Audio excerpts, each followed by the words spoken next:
ಗುರುಪೂರ್ಣಿಮೆ ಆಷಾಢದಲ್ಲಿ ಬರುವಂತಹ ಹುಣ್ಣಿಮೆಯ ದಿನ ಇದು. ನಮ್ಮ ಗುರುಗಳನ್ನು ಸ್ಮರಿಸಿ ಪೂಜಿಸುವಂತಹ ದಿನ ಇವತ್ತು. ಇದನ್ನು ವ್ಯಾಸಪೂರ್ಣಿಮೆ ಅಂತಲೂ ಕೂಡ ಕರೀತಾರೆ.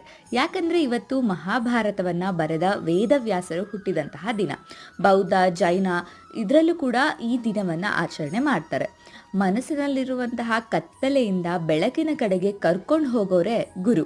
ಅಂದರೆ ನೀವು ಗೊಂದಲದಲ್ಲಿದ್ದಾಗ, ಕಷ್ಟದಲ್ಲಿದ್ದಾಗ ಸರಿ ತಪ್ಪನ್ನು ಅರ್ಥ ಮಾಡಿಸಿ ಅರಿವನ್ನು ಮೂಡಿಸ್ತಾರಲ್ಲ, ಅವರೇ ಗುರು ಅಂತ ಹೇಳ್ತಾರೆ.